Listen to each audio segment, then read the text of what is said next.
He was arrested April 12th and placed in a transport van. He was rushed to the hospital in critical condition about a half hour later and died Sunday of what police described as a significant spinal injury. The Senate appears headed for a vote on a human trafficking bill that has been stalled for weeks. Democrats blocked the bill for weeks after they noticed abortion language they opposed. Now there's a deal they can accept. This is Minority Leader Harry Reid. Private funding will not be part of Hyde, and that's what we've been fighting for these weeks. The bill's sponsor, Senator John Cornyn, says it's now on a fast track. Hopefully, final passage of this by tomorrow at the latest. And that would clear the way for a vote on Loretta Lynch's nomination to be Attorney General. Jerry Bodlander, Capitol Hill. For the second time since 2011, a student pro-life display has been demolished at a Pennsylvania university. The Students for Life annual Cemetery of Innocence display at Clarion University was demolished. Crosses were broken and thrown into trash cans. Kristen Hawkins of Students for Life of America says the vandals even wrote messages implying pro-lifers discriminate against gays. And that's false. I've never met a pro-lifer who has said, "Oh, we're pro-life for everyone who except if they're a homosexual." No one. We're pro-life for everyone. We want everyone to have a chance to be born. She says compared to other campuses where they have encountered vandalism, Clarion has been very helpful in trying to find those responsible. And they're considering investigating it. We're just trying to work through all the bureaucracy minutia that entails there right now. Hawkins says within hours after the vandalism, unperturbed members of the club had reconstructed the display. I'm Bob Kellogg. An Arizona woman accused of running over her husband with an SUV because he did not vote in the 2012 presidential election has pleaded guilty to 2 counts of aggravated assault.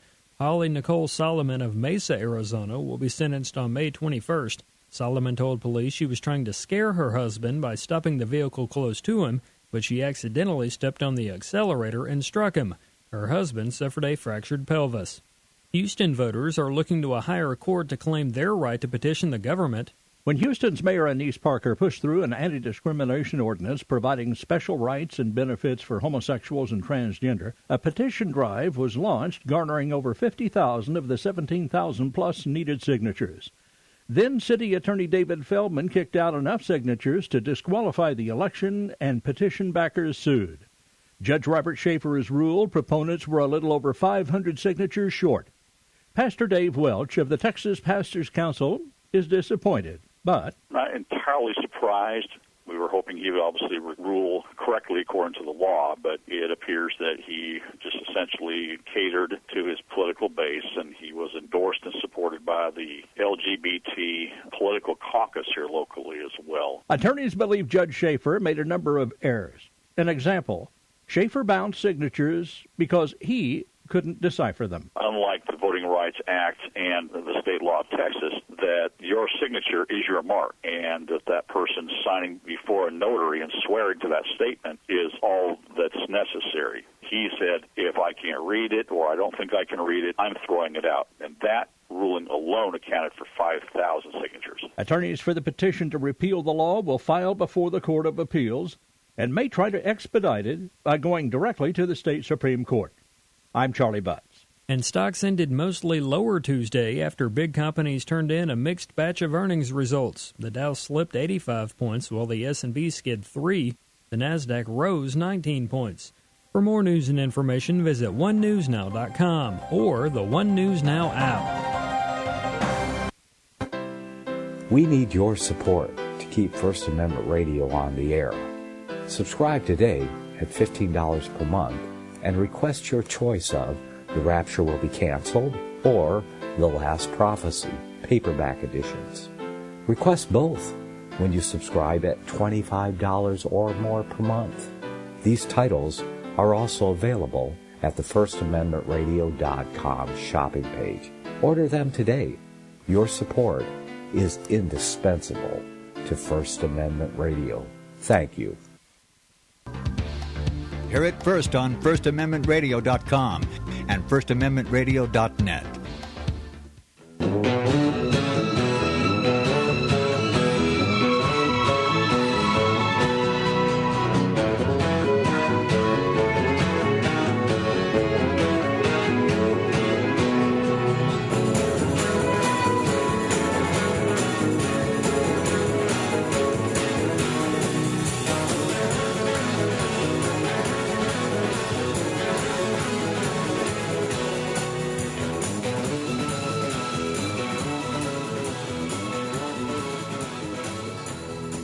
welcome back to the Investigative Journal on this April 21st, 2015 day on our calendar. I'm your host, Greg Anthony, and you're listening to FirstAmendmentRadio.com. Catch my show every evening from 6 p.m. to 7 p.m. That's on FirstAmendmentRadio.com. And I've been working on the Tony Alamo story for a number of months, going in depth on exactly what happened to that ministry, as well as the jailing of Tony Alamo. I believe he was framed. And we've gone over the story. I did some YouTubes, about 3 of them, which was a good overview of the whole situation there. And if you go back into the archives, you can get those shows. But besides that, I've spent a lot of time in a number of different shows over the months piecing together this whole story, showing how the government and the Vatican, who work together, of course, have been trying to keep him quiet and shut this ministry down for more than 40 years. Now, the ministry is still up and running, even though Tony has been falsely accused and jailed for 175 years, and I say that because the facts bear that statement out. And I've spent a lot of time looking at this, and if I was a defense attorney, now I do have a law degree, I would basically know that my client was innocent. The false allegations that were charged against him, he was charged with violations of the Mann Act. I've explained to you what that is. But anyway, if you look at the history of what has happened here, you'll see that there's been a concerted effort over the years to frame him. FBI agents have come forward, former undercover agents, to tell their story, to tell how their bosses were trying to frame him, do anything possible to shut this place down. And the reason being is that he speaks his mind. I mean, in this country, we're supposed to have freedom of religion, right? Speaks his, he sounds like a pastor from the Protestant Reformation, when they talked about the beast in the Bible being the Vatican, and etc., etc. And also the Vatican's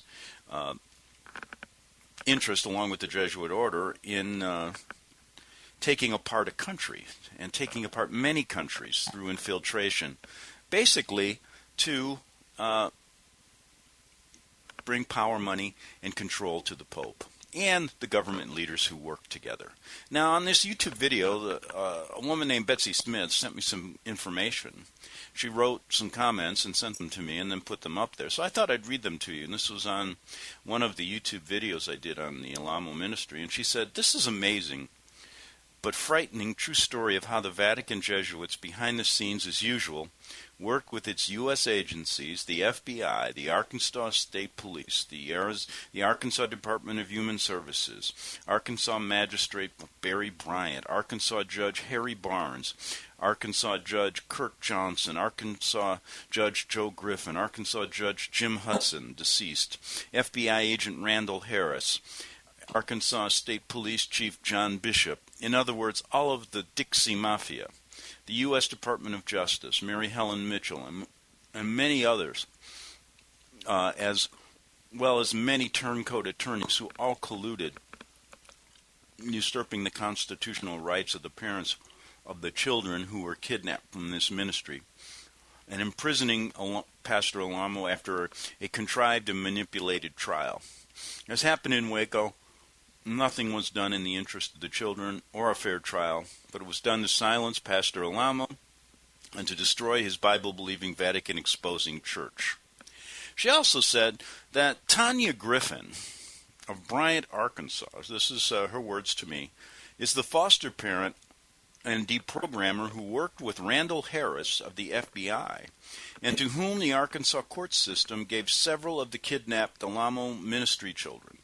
Mrs. Griffin succeeded in turning these children totally against their parents, every one of them who had previously loved their parents and wanted to be returned to them.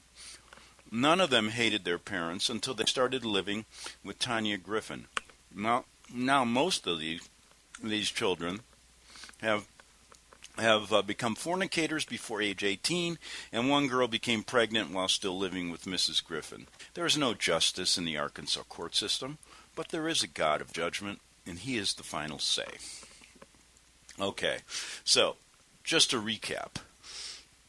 The strategy here was to shut this ministry down in any way possible. Some of the reasons were for what Tony Alamo said, and maybe I should just read a couple things that he has said in the past that got him into trouble. He says this, and now why should he get in trouble for this? Because it's all true. Because there is really no freedom of speech or religion in this country. Now, I brought to you in another show I did last week regarding a group called Caritas. That is a group of people living in a ministry in Alabama.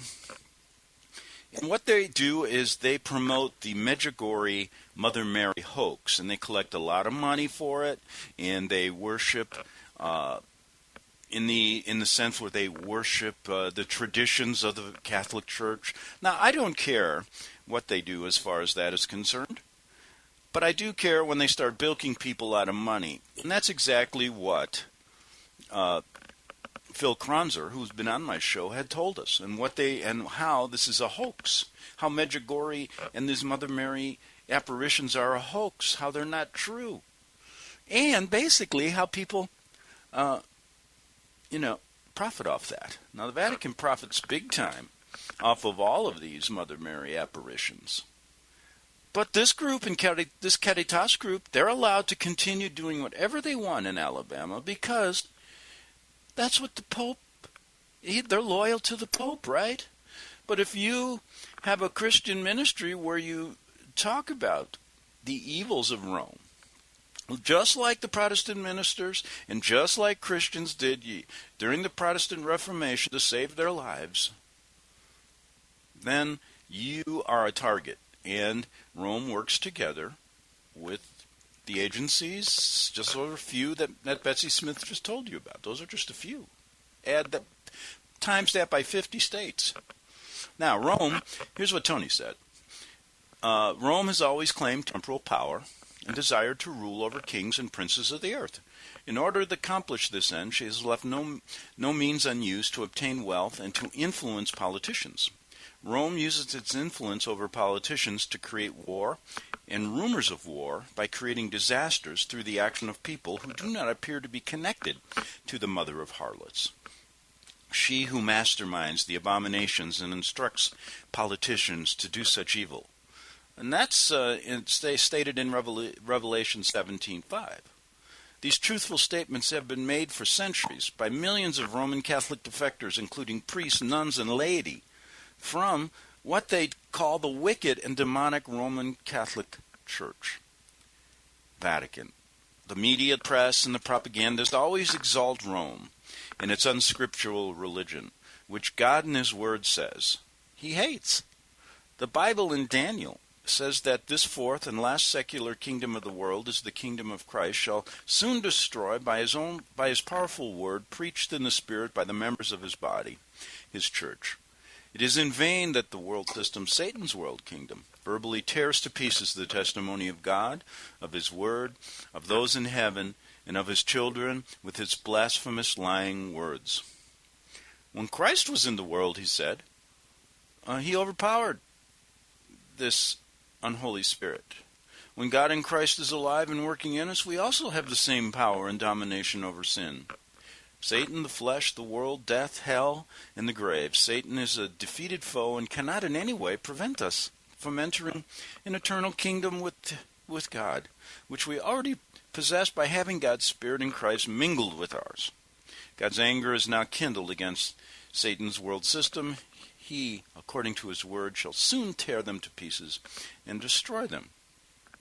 Now, he said this also, that he said a former nun, Mrs. Frances Cusack, speaking of Rome and its world system in her book, The Black Pope, said, "What shall we say of a religious order which prides itself on being called by the name of the Savior of mankind, and yet has made the practice of untruth a fine art, and reduced the practice of lying to a science? She adds, "Some people may say that what I have just said should be objected to strongly. The question is not whether the words which we use are strong or feeble, but whether they are true or false." Mrs. Cusack stated that she had literally wasted 30 years of her life in what she now deems to be an evil and wicked cult. Like she said, the Vatican, quote, has, quote, made the practice of untruth a fine art and reduced the practice of lying to a science.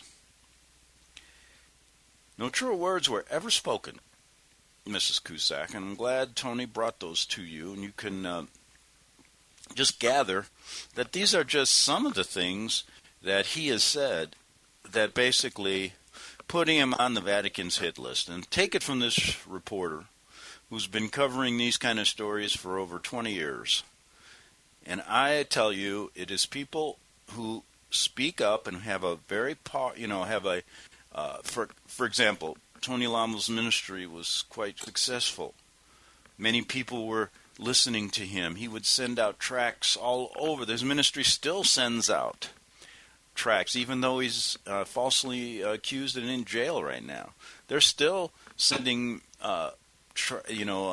newsletters and things, and they get over 300,000 hits a week, even more. I checked on their website. It goes on every week. People from all over the world want to know these stories. And the reason is, people all over the world have been persecuted by this same beast. You don't think this group the Rome has power? Check out Concordat at Concordatwatch.com. Concordatwatch.com. Concordat's a legal treaty that the Vatican enters with countries where they can profit and benefit. And she has over 200 of those all over the world. Which to me tells you, if you just look at her holdings in the state of New York, in New York she owns half next to the city, the government, she's the biggest landholder. And that's probably true in many cities around the country. That's just America. This beast is the richest organization in the world, and that's why she sits atop the Illuminati triangle. Now, Tony also said this. He said, "Some people in government and in the media have lied about my church for years. That's how I know the things these people were telling us were the truth. They reported to us, and he was talking about people that came to him and told him about the answer, what happened in Jonestown. And here's what he said. Jonestown, all in unison. Did they really commit suicide by drinking poisonous Kool-Aid under the order of Jim Jones? Just because they were visited by a couple of government agents, as the propagandists, the news media, and the press told you, and you believed them? The answer is no. In Jonestown, the people who escaped told my late wife Susan and myself that it was the government agents who killed them. They said they poisoned their Kool-Aid. They saw them do it. I have no idea what the doctrine of Jim Jones was, but several of his followers said that when they saw the government agents killing their friends with bullets because they wouldn't drink the poison in Kool-Aid, they decided to escape into the woods. Then some of them who escaped visited some churches, including ours, to tell us their story. They said that it was not suicide at all, that the government agents, or the people these agents brought with them, had laced the Kool-Aid with poison, then shot those who didn't drink it. I believed them. There was a genuine terror in their eyes when they recalled the things that they said that some of the people in the government had done to them, things the government media lied about. And they've lied about my church for years. They reported that's how I know that the things these people were telling me were the truth. They reported to us that there is no way in the world that anyone could hypnotize or brainwash 1,000 people at one time into committing suicide. Ted Sherrick told me on our telephone call the other day that he knew these things were fact, and that stated that he got a tip from Hal Jacques, an independent news editor in Connecticut, and followed up on it. Ted Sherrick gave Mike Kerb the tape he recorded of witnesses saying they were in danger, they were being threatened. And Larry Stammer, a religious writer, wanted to do a story on it. Any pastor of any church will tell you that it's very hard to get even a few people in the church to diligently sweep the sidewalk or mow the lawn, let alone to get them to agree to kill themselves, 1,000 of them, when they know very well their souls may spend the eternity in hell. Now, religions in countries that have a history of doing such things include Japanese with their suicide planes in World War II and their hara-kiri, Roman Catholicism, which is based in Rome, all idolaters, all of those involved in witchcraft, and those religions or countries which are part of Rome's one-world cult, such as Islam. Some governments tell their people to take cyanide pills if they're captured by their enemies, such as the Japanese and the German governments did. American governments as well, I imagine. I'm saying that. Some Americans have been told to do this by their commanders of heads of state. He also said, did the Branch Davidians at Waco really do anything so horrible that they deserve to die under the orders of Janet Reno and President Clinton? The answer is no. We have tapes proving that those people were murdered by poisonous gas and by fire from government tanks. Government troops used one of the Branch Davidians for target practice while he was climbing over a fence to be with his wife and children, who are being shot by American soldiers under orders of Janet Reno and Clinton. Would you not climb a fence to go through hell or high water to get to your wife and children if you saw anyone trying to kill them? Who else but a Vatican communist soldier could do this? I'm a patriot to the end. I love this country. But I'll tell you what. People have been brainwashed, or rather brain damaged, deceived by these people. And I am going to tell you what they're all about. That's basically, Tony's message. And you'll get that message here. I mean, and the people that come on my show. And right now, as I said to a friend the other day, I said, how many pastors are out there now preaching like this? And I found a couple. One named Pastor Cooley. And I listened to a couple of his shows. They're pretty good. And apparently he's going to go protest when the Pope comes here. And that should be interesting. Then there's a Pastor Ron. That's the only name I've gotten. And he's in New York somewhere. Remember Christopher Strunker used to come on my show? He is helping him through his legal struggles. And I guess he's trying to avoid the 501c3 program and stay clear of the government. So that'll be interesting. I found two right now that are out there. Both are very small ministries, these kind of storefront places. Nothing in the order of how large the Alamo ministry grew. But I'm sure when they listen to this show, they know what they're up against. So, with the remaining minutes, I just give you a little taste of what Tony talks about and what he's talked about for a best of 40 years. Besides the other things they do in their ministry, and I've checked it out, they help a lot of people. You go to one of their places even to this day, and they won't turn you down for a meal. And that's how they started, on the streets of Hollywood, helping drug-addicted people.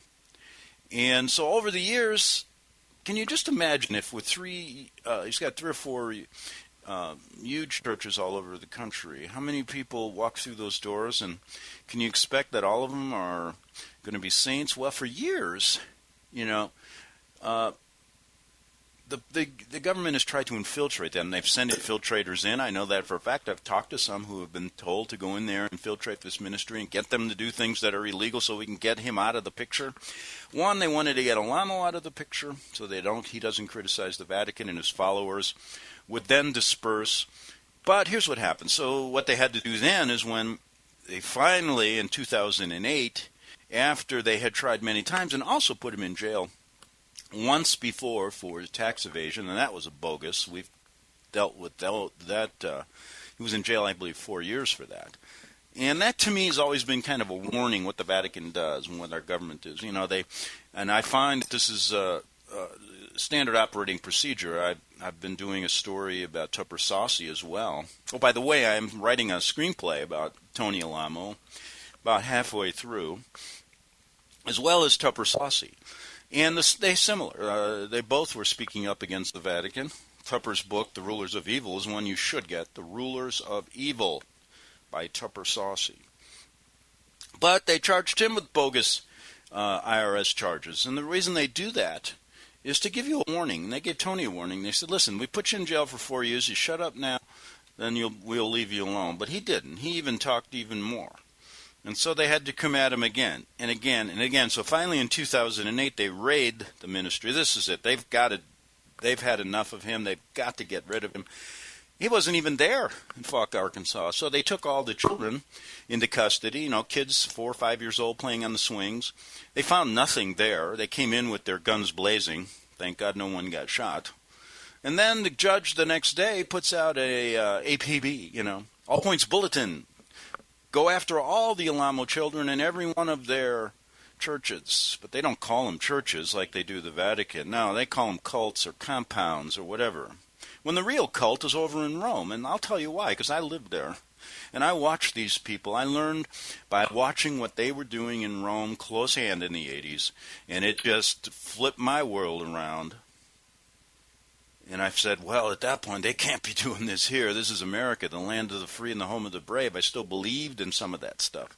Boy, was I wrong. So anyway, they figure what they got to do next. If they can get Tony this time, what they should do next is they should round up all the children, which will disperse the rest of the ministry, so they doesn't have anybody working there anymore, or spreading this word, spreading this gospel. And plus, they'll get some kids out of it in the long run for the corrupt DHS services all over the country. Yeah.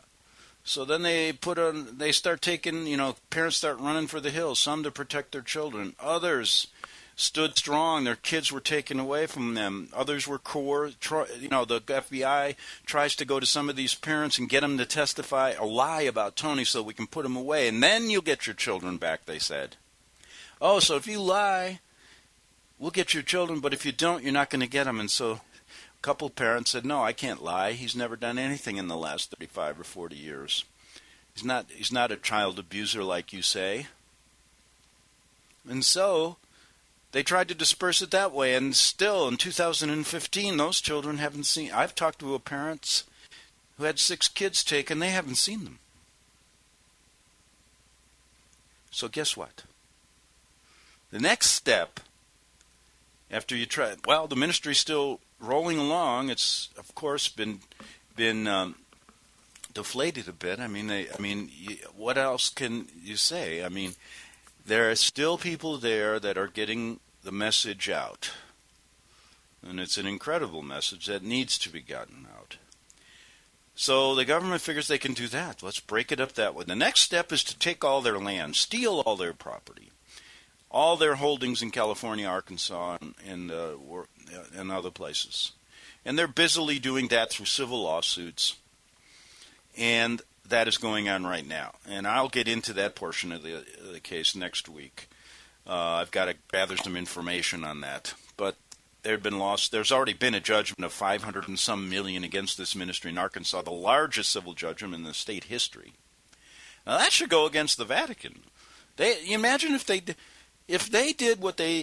played the game the same way against the Vatican, if there wasn't a double standard here, they should be taking, how many churches should be closed down based on, all the pedophilia and child abuse going on in the Catholic Church around the world?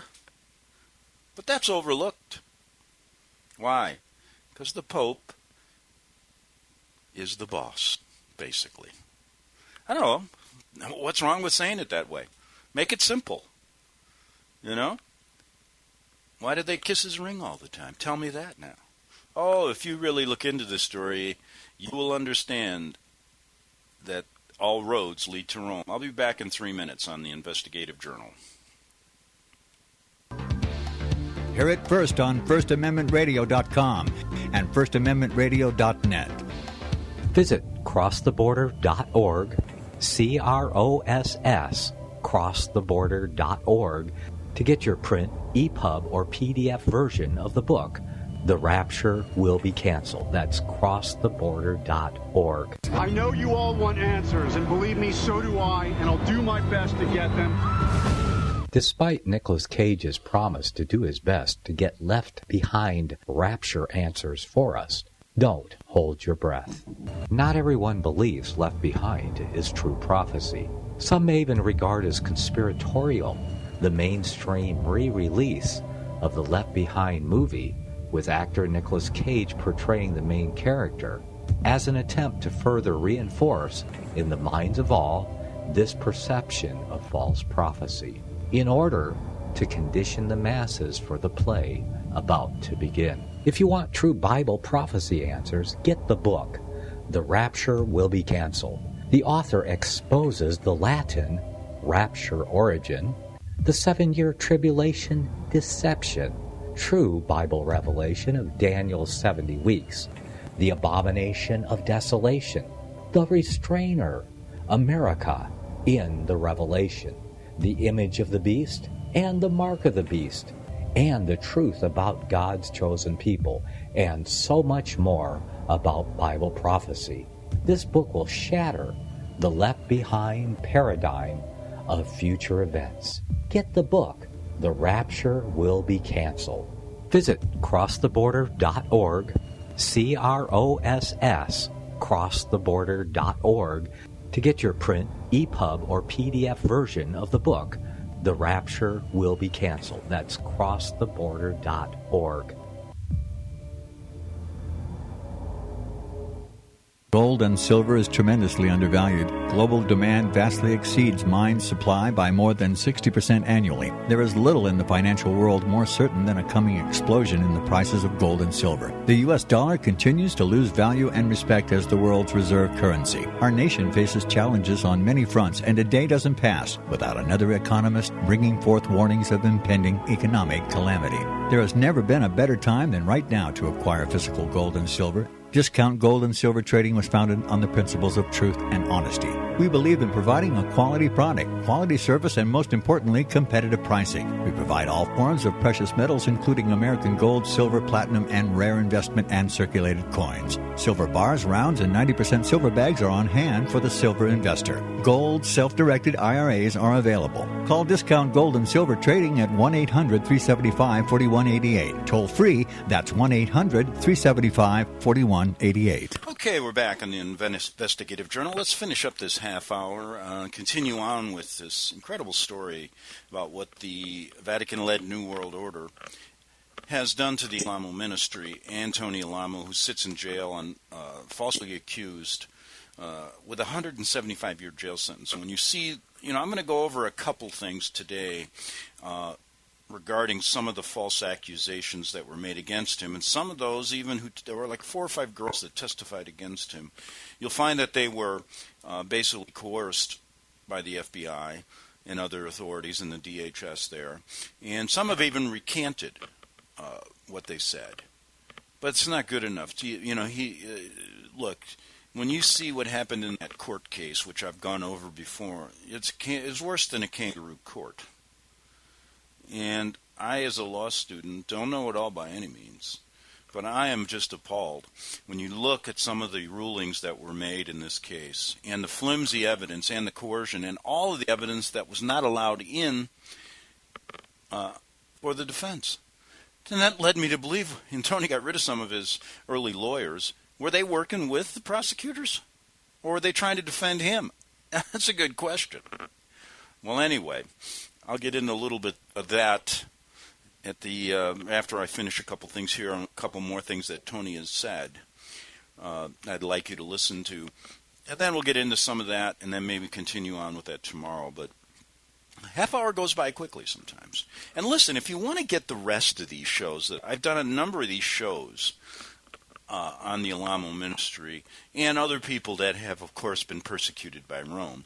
But you have to, in this day and age, when everyone is believing the wrong things, and we've got so much information out there, this information highway, so to speak, which really is a dead end to the truth when you think about it. If you really know, you're getting a lot of information, but most of it is all leading you in the wrong direction anyway. And this idea that you're free, this idea that America, the beautiful, all the little things you've learned about the American dream, that's all, forget about it. It doesn't exist. And I don't believe, after doing, my job was always to find out what was really going on. I can understand why a lot of people don't understand some of these things. They don't have time, so they got to listen to something, and all you hear is that propaganda that comes out of that television set. or on the internet. You got all these controlled opposition guys like Alex Jones and the rest of them leading you in one direction without getting to the main story here. All I want you to do is listen to it. I'm not telling you to believe it. But I know a lot of people, they just can't get their minds around it. They can't. They cannot. They'll shut it off so quickly. That's why when I called Falk, Arkansas after Orlando got arrested in 2008, I wanted to see what they were, how they brainwashed they were, and every one of them was brainwashed. They said, "Oh, I'm glad he's in jail. This place has to be shut down." They had no idea what they were just told that by the media, and they listened to it and they believed it. And how many other things do you believe that you hear that comes out of Washington or out of Rome or out of your typical bought-off Protestant churches now, and all these evangelists that get on TV that are giving you the satanic hand symbol? Get with it. How much do you believe? I love these people. Oh, they'll believe certain things, but not others. Oh, yeah, they're telling you that they lie to you about 9/11, but we went to the moon, or no one. And then you'll get something. No, the government couldn't do that in 9/11. But yeah, they killed Kennedy, but they couldn't do. So listen, I don't believe anything they say. Nothing. Nada. And there's good reason for it, because they have a history of lying. This goes back thousands of years if you want to talk about Rome. Now, Tony said something like this. He said, he was talking about the Branch Davidians, right, and what was going on there. But he also said this, and this was an interesting, he said, he says, "I've been told by many hundreds of soldiers that most of the servicemen are on drugs and really don't know what they're doing.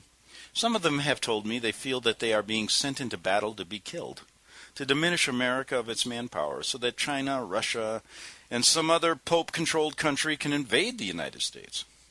They've also told me that in Vietnam, they were not to fire back at those who were shooting at them." Now, I know that for a fact. You've heard my shows on Dangerous Dan Marvin. I wrote the book, The Expendable Elite, and how we couldn't shoot into Cambodia, and all our men were getting picked off like they were, ducks on a pond coming down the Mekong Delta. They also told me, said Tony, that we were given insufficient amount of bullets, 3 a day, while the enemy has had many as they needed. Other members of our nation's military forces have told me that during Desert Storm they were gassed by our own military with some kind of chemical warfare. They say they never have one moment of relief from the pain of their illness, but the government will not compensate them for it. One of these soldiers who told me these things was a guard named Numir at FCI at the Federal Correction Institution in Texarkana, Texas, when I was illegally jailed for tax evasion. He said the government is unwilling to help him in any way. Now, after I had been greatly lied about, said Tony, in the courtroom and in prison on false charges of tax evasion, I met several of the Branch Davidians in prison. They told me that every time they tried to surrender for something they hadn't done, something that the government fabricated about them, the soldiers would keep shooting at them. According to the Branch Davidians, David Koresh was shot 3 different times when he attempted to come out of the building without firearms while he was waving a white flag. I believe them because at the very same time the government was doing these things to the Branch Davidians, the government and the media were saying that I and the rest of our church had guns. We didn't have any guns. The Branch Davidians were selling guns, but we have never owned a gun or possessed any carnal weapon whatsoever at any one of our properties. We don't have even a water gun on our property. Now, he gets into something here. Did Lee Harvey Oswald kill President Kennedy? No. But at the time, the propagandists made everyone think that he did. Was Bobby Kennedy really shot by Saran Hassan? I'm told that people who were present at the assassination said no. Ted Sherrick, a friend of mine from my old entertainment days in Hollywood, was closely related to President Kennedy and his brother, Bobby. Ted was one at a time who had asked me to do the promotion for the Democratic Party. Ted has spent 35 years researching and analyzing the death of President Kennedy's brother Bobby. He told me while we were on the phone March 11, 2003, that he has had hundreds of documents to prove that Sirhan attempted to kill Kennedy, but that not one bullet from Sirhan's gun entered Bobby Kennedy. Mr. Sharrock told me that Bobby Kennedy was killed by his bodyguards, who were standing behind Mr. Kennedy, and he said he can prove it. And he goes on and on. Did the destruction of both the federal building in Oklahoma City and the World Trade Center in New York really happen without some of our government officials being greatly involved? The answer is no. Hundreds of witnesses say the government agents were not only involved, they placed several other bombs in the buildings as well. These witnesses say that it would have been impossible for the federal building in OKC and the World Trade Center buildings to collapse as they did without there being bombs in the building. But why would the infiltrators in our federal government want the FBI, the federal building of Oklahoma City, blown up?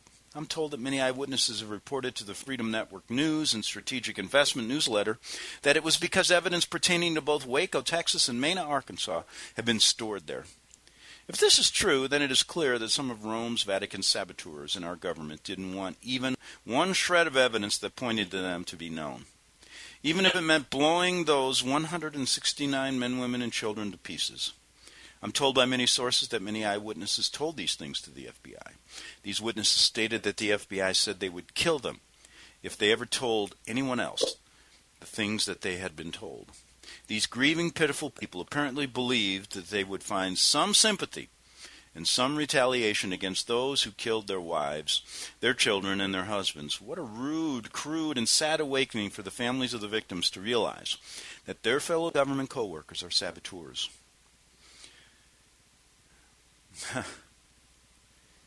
How sad to realize that they would go to such an extent to cover up the crime of Waco massacre and proof of the illegal drug trafficking, which involved high government officials in Mena, Arkansas. And the bodies kept stacking up over that, haven't they, folks? We've done stories about Mena, Arkansas. Tony said President Clinton, a Roman Catholic who poses as a Baptist, was one of them. 2 videotapes, an expose on Clinton when he was the governor of Arkansas, were taped and narrated by some of the closest cabinet members, named Larry Nichols, the former director of marketing, and the story goes on and on and on.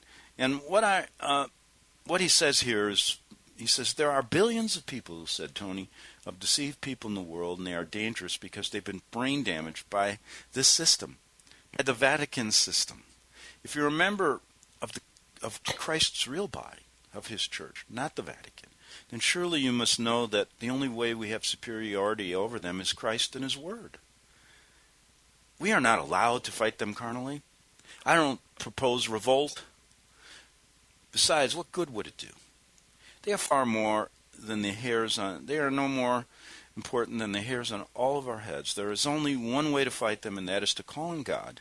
God is stronger and more powerful than anything in the universe, including all the people on the face of the earth combined. It may seem to many that we're a minority, but with God, we're more than all the people in the world. God shows us clearly how to fight. He says, call unto me, and I will answer thee, and show thee great and mighty things.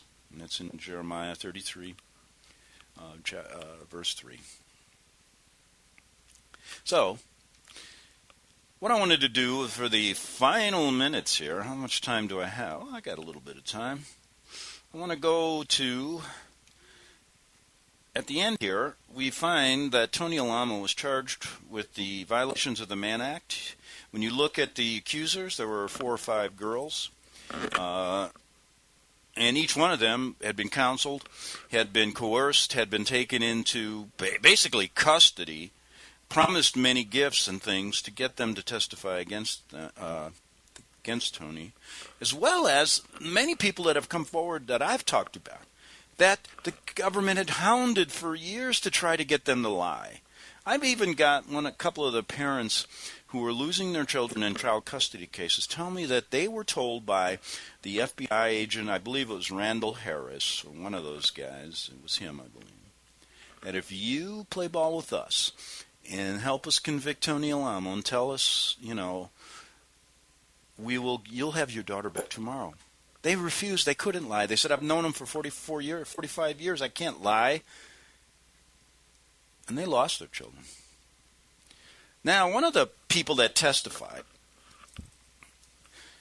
there's a lot of information out there, but I wanted you to hear some of this stuff. And there's some letters proving his innocence. People that testified against him that recanted. Doesn't that give you an idea? But did that matter? No. Now, here's a letter from John Kolbeck. It's public knowledge. It's out there in the, you can read it for yourself. He says, "To whom it may concern. My daughter Desiree Kolbeck has called me on many occasions asking me to forgive her because the government didn't keep their end of the bargain." She's one of the people that testified against Tony. Now she's recanting. She said she knew she went too far with all the horrible things she said regarding Tony and me, and that there was nothing she could do about it, nor could she get out of what she had already done. She stated in the last year in many different phone conversations how she wanted to keep me out of this, knowing that the FBI threatened at gunpoint to take my life and Tony's. Therefore, she thought that by helping to bring Tony down, it would spare me, her mother, her brothers and sisters. Now, as stated before, she has begged for forgiveness because she didn't realize they were lying to her. Desiree didn't leave the church because of any physical or sexual abuse. She left because she knew I was coming through town and she didn't want to be confronted about her disobedience and unruliness. I'm sickened by the government using, and I mean using my daughter, making deals with her. They are destroying what is left of her. She is frail and weak-minded, and they are playing on that. Now, that was John Kolbeck. Now, her mother said this. It's Desiree's mother. "I'm enraged and grieved at the tactics the FBI used to make Desiree testify falsely against Tony Alamo, threatening at gunpoint her father's life." Now, this is why I say he was framed. Now, can you get it through your head, people? He was framed.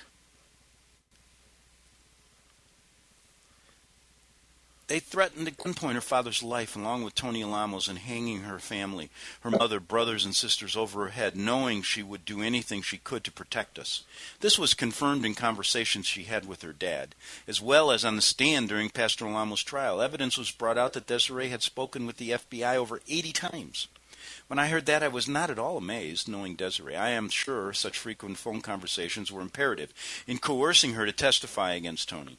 Desiree has always for years been very close to her family. We have shared many good times, and I know her love for her family is apparent to anyone and everyone that has had even brief communications with her. Desiree has always had a special father-daughter relationship with her dad, loving him dearly.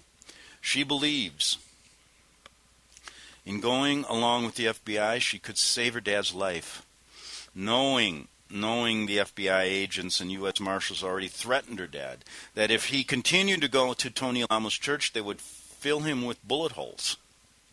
Now, what's this all? Can you believe this? Now, who are you going to believe? You going to believe those liars that work for the government and the Vatican, or are you going to believe these people? That's up to you.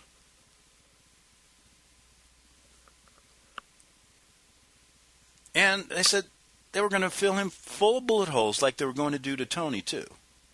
When Desiree left the church, she did not contact the FBI. The FBI, along with Wellspring, the Cult Awareness Network, that's where these people were sent, these girls, that they could testify against. And then some of them probably did it for the money because they filed civil cases afterwards. Wellspring is the Cult Awareness Network, which is a brainwashing, mind-controlling station. The government calls it Counseling Center. It's actually a government-controlled organization posing as a privately owned organization. So they're sent there to coerce these witnesses. And that's okay. Now, if you're a judge, can you sleep at night? If you were the judge, I imagine they sleep quite well. The government calls it a counseling center. It's actually a government-controlled organization, said Desiree's mother. Is actually a government-controlled organization. The government paid thousands of dollars to send these girls there to testify against him, and they don't disclose what happened there. That didn't come out in the trial. Double teaming and harassing and toying with her troubled state to get negative statements regarding Pastor Alamo. My sister, Lori Hayes, who she was living with at the time, told me she was alarmed at the fact that the FBI was trying to get a hold of Desiree, hounding them. After the first September in 2008 raid, where 6 girls were taken, Desiree called us frantic, asking if we were all okay. When we were told, when we told her we found out this raid was caused by statements she made to the FBI, she was emphatic that she had nothing to do with it. She became angry and seemed very confused at this and repeatedly said, "I promise I had done nothing to do with this." Desiree has lived with many different people since she left the ministry, and never did we force her to return against her wishes. We and the families that took her in hoped that something good would come of it. My sister Lori, for the safety of her own children, had to kick Desiree out of her house, saying Desiree is a sociopath. She was sorry she had listened to me before, realizing everything I said about Desiree was absolutely true. My mother, her grandmother, agreed. The conclusion that Tim and Jen Westomer came to from the months they tried to help Desiree before she was kicked out of their house, forcing them to remove her belongings and change the locks on their doors for the safety of their children, was that Desiree had some type of mental condition. When I asked what they meant by this, they said being pathological liar is a mental condition. You, says, this is Desiree's mother speaking, FBI are torturing Desiree mentally. We've had conversations with Desiree where she was weeping and telling us she has tried to no avail to get away from you by running away and hiding from your reach. Leave my daughter alone. You couldn't get one testimony against Alamo without approaching the vulnerable people like my daughter, threatening them, making deals with them, and bribing them with gifts to win them over. I repeat, leave my daughter alone. You are hurting her. And that was from Jennifer Colbeck. Desiree Colbeck is the 18-year-old daughter. This was written a while back. John Colbeck. John is wanted by the government, they say, for spanking 2 18-year-old men. But really, they want to kidnap his other 4 children. The FBI told Colbeck's daughter, Desiree, that they would drop the bogus charges on her dad if she lies about Tony Alamo. So she did. She left the church because she said she was afraid of her father, not Tony Alamo, or any sex problems. This is the letter she wrote Pastor Alamo before she left the church. Colbeck is innocent. The government wants his other 4 children. This is why he won't come in. He hasn't done anything wrong. The government has kidnapped our children, and they admit they want to close all true Christian churches that talk against the Vatican especially. And I added those last few words. Now, let me check the time here so that we don't run out of time. And I have to do this because, we got about 3 minutes. So what I'll do here in the last few minutes is read this letter that she wrote to Tony. She said, Tony, I didn't want to do this because I really do love you. But there's one thing I can't take. It is my getting beat by my dad. You're probably saying, no, she doesn't love she doesn't love me. She's just a phony. Well, I'm not. I wouldn't do any of that stuff I do, or at least try to do for you. I really care. I feel I can't be myself. There's a whole chance. My dad has freaked me out so bad. I go to recluse thing when I see people on TV and watching it. It's not only that I left, but to me it's not worth to explain about these people. All I ever wanted to do is to have people love me. Unfortunately, I don't have that.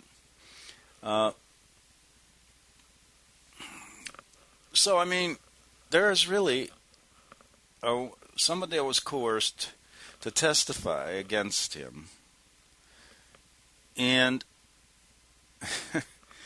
it's just an idea of what happened, just gives you an idea of what the others as well. Now, this was later the FBI, I'm reading this, sent Desiree and 2 of the young girls, who also lied in court, to be deprogrammed by the Cult Awareness Network at Wellspring. The FBI paid over $15,000 for them to be deprogrammed, plus many other gifts. The FBI called it counseling. In court, they said they sent them to counseling station. This is also what the FBI called it at Waco, when they counseled those Christian mothers, dads, and children. Now, I've got a bunch of other things I want to bring up. There's a bunch of other things, I'm just trying to show you some of the information showing that he actually was framed. And there's also a letter protesting Jeanette Orlando's false testimony in court. I can testify, and someone says this, I can testify the fact that Jeanette Orlando is a liar of the worst kind. I was with Jeanette as she stood and watched her own dad get put out of the ministry on a pack of her lies. Now, I'm going to go into that at another time, and there's much more. And all this stuff is public record, common knowledge. It's all over. I've gotten it from people on the, that know a lot about this case. And there's much, much more. So when I say he was framed, I'm not just, it's not a theory. I believe that the facts show, in this case, that one, he got nothing but a crooked trial. It was worse than a kangaroo court. He was framed, and this is some of the evidence showing he was. Now, I'm not asking you to believe it or not. I'm asking you, why doesn't the media cover it? Because they work for the same people I'm talking about. They wanted to convict him in the press, so that's why they were notified before this 2008 raid, and over 150 media outlets were tipped off so they could all spread it all over the news that same day. We'll be back tomorrow on the Investigative Journal.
Since the beginning of time, kings have sought it, nations have fought for it.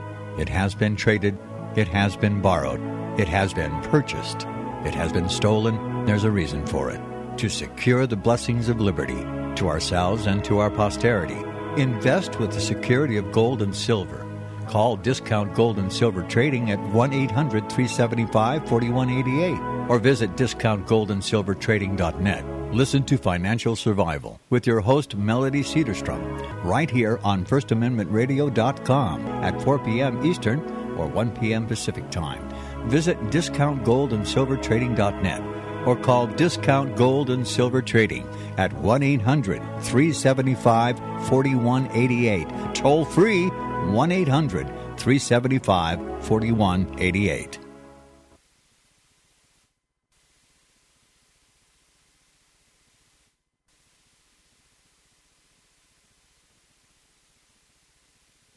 You're listening to FirstAmendmentRadio.com worldwide. Freedom is never free. We need your support today at FirstAmendmentRadio.com.